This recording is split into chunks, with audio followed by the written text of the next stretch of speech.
ये शारीफ अंदर आ रहा है।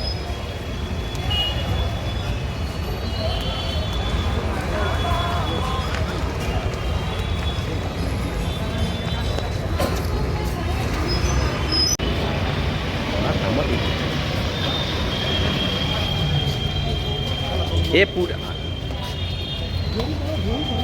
सर सर सर त्या साईडला थोडं थोडं। अरे वा हां या जाऊ दे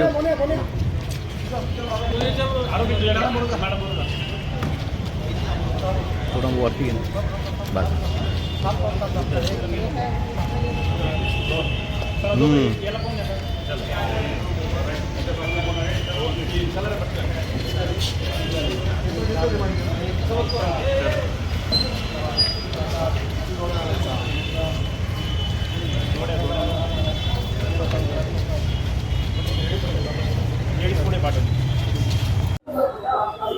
दोनशे 8126 जो कोणगावला पेपर लीकचा जो गुन्हा दाखल आहे त्याच्यामध्ये रिइन्व्हेस्टिगेशनसाठी 14 आरोपी आणि जो सरेंडर केलेला एक असे 15 आरोपींना आज मेहरबान न्यायालयाने स्वतःहून आणि पोलीस मशिनरीने पोलिसांनी त्यांना न्यायालयीन कोठडीचा हुकूम केलेला आहे आणि तो हुकूम माननीय न्यायालय SM घोडके मॅडमने मान्य केलेला आहे। आता या स्टेजला सगळ्यांचा रोल आणि सगळ्यांच्या काही साठगाठ त्यांना घालायची होती, त्यांचा रोल त्यांना जस्टिफाय व्हेरीफाय करत होता।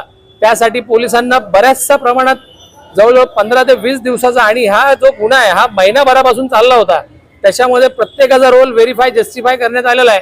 म्हणून आज मेहरबान न्यायालयाने त्यांची न्यायालयीन कोठडीत रवानगी केलेली आहे आणि आता जो काही त्यांचा निर्णय येईल पुढचा जेलचा बेलचा तो पुढच्या पुढे ठरेल। पण आता सध्याच्या घडीला त्याच्यामध्ये न्यायालयाने न्यायालयीन कोठडीचा हुकूम केलेला आहे। न्यायालयीन कोठडी 17 ऑगस्ट पर्यंत दिलेली आहे। होऊ शकतं 17 ऑगस्ट त्यांना पुन्हा कोर्टात आणतील न्यायालयीन कोठडीसाठी पुन्हा डेट देण्यासाठी।